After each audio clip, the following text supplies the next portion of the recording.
Ever wondered what people ate to survive the Great Depression? These meals were pieced together from minimal options. Here are 20 dishes that sustained people during tough times. Let's kick things off with a classic Depression-era stew. Now, this wasn't your fancy beef stew. It was more like a throw-everything-in-the-pot kind of deal. We're talking potatoes, carrots, onions, and maybe some barley if you were lucky. And the meat? Well, if you had any, great. If not, no worries. It's also known as mulligan stew or hobo stew and was originally created by American hobos in camps in the early 1900s. During the Great Depression, homeless men would sleep in a hobo jungle. Traditionally, the jungle would have a large campfire and a pot into which each person would put a portion of their food to create a shared dish that was, hopefully, more tasteful and varied than his original portion. It made you feel like you were getting a real meal, even if it was mostly broth. Yeah, the next time you need to clean out your fridge, channel your inner 1930s chef and whip up some Depression-era stew. You might just find a new favorite comfort food. Next up is the infamous garbage plate. Before you start raising eyebrows because of the name of this one, just hear me out. So this was basically a mishmash of whatever was on hand. Imagine a plate filled to the brim with macaroni salad, home fries, baked beans, and some kind of protein like sausage or ground beef. And don't forget the toppings: chili, onions, mustard, and your choice of hot sauce or ketchup. Sounds appetizing, right? The garbage plate originated in 1918, the garbage plate, and became the signature dish of Rochester. If you missed out on it, don't fret because it's still served by numerous restaurants under names such as Rochester Plate, Trash Plate, or Simply Plate. This meal was a classic when wallets were tight back in the day and there weren't many gourmet options on hand. Plus, it had all the carbs and fats you needed to keep going through tough times, and the kids loved it. What's not to love about fries and macaroni?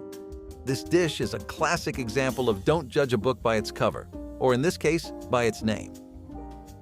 Okay, this one is a bit of a curveball: cold milk soup. But hey, desperate times call for desperate measures. Cold milk soup was a Depression-era staple, and it's exactly what it sounds like. This dish has Amish origins and was one of the most popular meals back in the day. It was also pretty simple to whip up. Take some milk, mix in sliced bananas, a bit of sugar, and sometimes even bread or other fruits. And there you have it, cold milk soup. It might not sound like much, but for many families, this was a quick and easy way to get some calories and nutrients, especially when fresh ingredients were hard to come by. The bananas added some natural sweetness, while the milk provided protein and fat. It was a simple, no-cook meal that could be thrown together in minutes and was perfect for those hot summer days when turning on the stove was the last thing you wanted to do. Prune pudding. Sounds delicious, right? Nothing unusual about this one. It was a classic hit. Prunes were a popular choice during the Depression because they were cheap, stored well, and were, well, let's just say, effective. Many prominent figures during the 1930s ate frugally, just as most Americans did during the Great Depression. To promote the support of frugal and thrifty eating, Eleanor Roosevelt served prune pudding at formal White House functions. And that's how prunes became all the rage. The fruit was cooked until soft, mashed up, mixed with water and sugar, and a bit of flour or cornstarch to thicken it up. This dessert might not win any beauty contests, but it was a sweet treat that many families enjoyed. Prunes are not the most, luxurious of items out there. I'm sure you pass by prunes in the grocery store without even glancing at them, but they were a lifesaver for our taste buds back in the day. You know what that calls for? A place for them in your cart next time you go grocery shopping. Okay, this next one sounds like some kind of alien food, but Milo Corno was a Depression-era kitchen miracle. It was a government-invented mixture of cornmeal and dried milk powder, designed to be a cheap and nutritious substitute for more expensive foods. A research team led by Flora Rose developed Milo Corno, Milkowato, and Milkweedo cereals in the early 1930s, and they were sold exclusively to the Federal Emergency Relief Administration for distribution to Americans impoverished by the Depression. It was claimed that by substituting Milo Corno for flour and cornmeal, a family of 5 could eat for less than $5 a week. The best part about Milo Corno was its versatility. You could use it as a base for porridge, bake it into cornbread, or even use it to thicken soups. And while it might not sound super exciting, Milo Corno dishes could actually be pretty tasty with the right seasonings and a bit of creativity. With the rise of delicious cereals, there's no room for it in our diets now, but hey, no one's going to judge you if you want to give it a try. Here's a sandwich combo that might make you do a double take: peanut butter and mayo sandwich. Yes, you heard that right. Before PB&J sandwiches became a thing, peanut butter and mayo sandwiches was all the rage. Now, before you wrinkle your nose, this one tastes far better than it sounds. In the 1930s, peanut butter and mayonnaise were both affordable and readily available, making them a popular pairing. The creamy, salty peanut butter mixed with the tangy mayo created a unique flavor combination that some people swear by to this day. It might sound strange, but remember, during the Great Depression, you ate what you could afford, and this sandwich was cheap and filling. So, if you're feeling brave and want to try something new, make yourself a peanut butter and mayo sandwich. Who knows, you might discover a new guilty pleasure. All right, let's talk about a real comfort food of the Depression: bean in tomato stew. Beans were a go-to ingredient during the Depression days because of how nutritious, affordable, and versatile they are. It's basically just what it sounds like: beans cooked in a tomato-based broth. But you could also throw in potatoes, carrots, and maybe even a little bit of rice for extra substance. The beans provided a good source of protein and fiber, while the tomato sauce added a burst of flavor. This stew could be enjoyed on its own or served over rice, bread, or even mashed potatoes if you were lucky enough to have them. Originally, Native Americans sweetened baked beans with maple syrup, but then someone decided to turn this protein into a stew, and hey, we're not complaining. It was a filling meal back in the day, and it's still cooked in many households around America where the budget is a bit too tight. I know this dish might sound plain, but believe me, when your belly is rumbling and your pantry is bare, this stew can be a lifesaver. Next up, a dish that sounds almost too simple to be true: tomato sauce with mashed potatoes. I know, it doesn't exactly scream gourmet, but remember, we're talking about a time when people were just trying to survive. This combo was a way to stretch those precious few ingredients.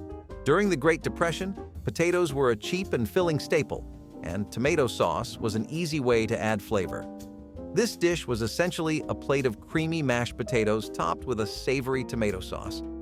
It might sound a bit unusual, but this combination was a hit because it was cheap, easy to make, and comforting.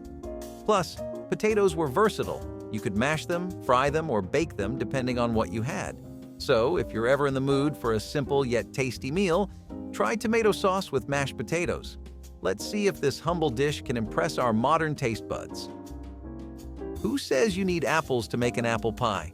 Not the Depression era, folks, that's for sure. This mock apple pie was a genius hack that used Ritz crackers as the crust and a sweet, sticky filling made from sugar, cinnamon, and water. It was a budget-friendly dessert that satisfied the sweet tooth without the need for expensive or hard-to-find ingredients. Plus, it was a great way to use up those stale crackers lurking in the back of your pantry. The Ritz mock apple pie became a Depression-era favorite, despite the fact that it was a pastry imposter. How did it work? The aromatic mixture of sugar, cinnamon, butter, lemon juice, and crackers combined to convince the taster's senses that the pie actually tasted of apples. Mock apple pie actually dates to the mid-1800s. During the wintertime, when apples were scarce and dried apple stores were used up, inventive home cooks would instead use soda crackers or stale bread. The more modern Ritz cracker version came about in the 1930s. Up next, we have a dish that was all about making the most out of simple ingredients: spaghetti, boiled carrots, and white sauce casserole. It can be argued that Eleanor Roosevelt did the best she could during the Great Depression. The First Lady promoted dishes to encourage savvy homemakers, such as a casserole made from spaghetti, boiled carrots, and a simple white sauce of milk, flour, salt, and butter. The spaghetti had to be cooked for 25 minutes. The idea was to get the noodles mushy so they paired nicely with the boiled carrots and a penny's worth of creamy sauce. The result? A vehicle for nutrition and nutrients. Families loved this dish because it was versatile and could easily be modified based on what was available. It was a great way to fill up hungry bellies without breaking the bank. It still makes a pretty delicious meal for potlucks, so if you want to impress everyone with something easy to whip up, the spaghetti, boiled carrots, and white sauce casserole will do. So, peanut butter stuffed baked onion might sound strange, but trust me, it's worth a try. We're taking a whole onion, hollowing it out, and stuffing it with peanut butter. Then, we're going to bake it until the onion is caramelized and sweet. It sounds like an odd pairing, but the salty, creamy peanut butter and the sweet onion actually complement each other really well. This dish was a unique way to combine protein and vegetables. It might not be everyone's cup of tea, but it was a clever way to make a filling meal out of inexpensive ingredients. Plus, onions were a staple in many households because they were stored well and added flavor to almost any dish. It was one of the more outlandish food recipes to come out of the Great Depression, and food historians Andrew Coe and Jane Ziegelman, authors of A Square Meal, are certainly no fans. So am I. Back in the day, when you were out of just about everything except sugar, flour, and fruit, a vinegar cobbler was your only option. No surprise that it was also known as one of the famous desperation pies. Desperation pies are pies in American cuisine made using staple ingredients like butter, sugar, eggs, flour, and any other ingredients that cooks had on hand to complement them or substitute for ingredients that were out of season or too expensive. These pies were more common before refrigeration and canned pie fillings, and during times of hardship like the Great Depression and rationing of World War II. When fresh fruits were hard to come by, people turned to vinegar to mimic the tartness of fruits like apples and lemons. This cobbler used a mixture of vinegar, sugar, and spices to create a filling that, when baked, tasted surprisingly similar to a fruit cobbler. Instead of chunks of fresh apples, those on a budget would use apple cider vinegar to fake the acidic taste. The crust was made from basic pantry staples like flour, sugar, and butter or lard. The dish reportedly tasted like a custard made from salt and vinegar chips, a rare dessert that leaves the roof of your mouth tingling. The Great Depression might not have the most appetizing recipes, but the era did give the world the Kraft macaroni and cheese dinner. In 1937, Kraft heard about a salesman for the Tenderoni Macaroni Company of St. Louis going rogue and selling his noodles with packets of Kraft grated cheese attached. They hired the man to promote the concept and started selling it to cash-strapped Americans at the low price of 19 cents for 4 servings. Some variations of this comfort food even included cooked vegetables or even a can of tuna. It was a great way to feed the family without spending a lot of money, and it quickly became a favorite for kids and adults alike. Even today, it remains a beloved comfort food. Liver loaf might not sound appetizing, but it was a popular way to use up inexpensive liver during the Depression. It is a dish that might not be for everyone, but was an important source of nutrition during the tough days. The liver was one of the more affordable cuts of meat, and it was packed with essential nutrients. It's basically a meatloaf made with liver, mixed with breadcrumbs, onions, and spices. We'll add some carrots and celery for extra flavor and texture. It was often eaten as a main course, providing much-needed protein and iron. Food historians say that loaves were very popular during the Great Depression because they were made from an ingredient and a cheap thing that stretches the ingredient out. Another meatless option, lima bean and peanut loaf, was a creative way to get your protein during the Depression. It's made by combining cooked lima beans, peanut butter, and breadcrumbs to form a loaf.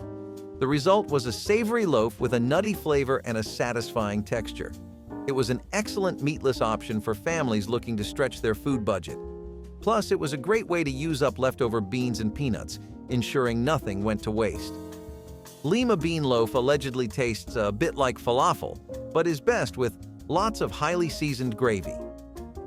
This dish might sound a bit unusual, but it was a creative solution to a common problem: getting enough protein without emptying their pockets. Who would have thought that weeds could be a meal? Well, during the Great Depression, dandelion greens were a common sight on dinner tables. This vitamin-packed ingredient is foraged by Italian immigrant women in New York City. These bitter, leafy greens were rich in vitamins and minerals, making them a nutritious addition to any meal. People would often sauté the greens with a bit of bacon or lard, garlic, and onions to balance out the bitterness. They could also be used in salads or added to soups and stews. So, if you ever spot dandelions growing in your yard, remember that they're not just weeds. They're a delicious and nutritious green that can be enjoyed in a variety of ways. Just make sure they haven't been treated with any chemicals before you eat them. Gelatin might seem like a strange ingredient for a savory dish, but it was commonly used during the Depression to stretch meat and add bulk to meals. Gelatin was a cheap, cutting-edge protein source in the 1930s, meaning it made its way into a lot of Depression-era cookbooks. Take corned beef luncheon salad, for example. It's a mix of canned corned beef, gelatin, canned peas, vinegar, and lemon juice.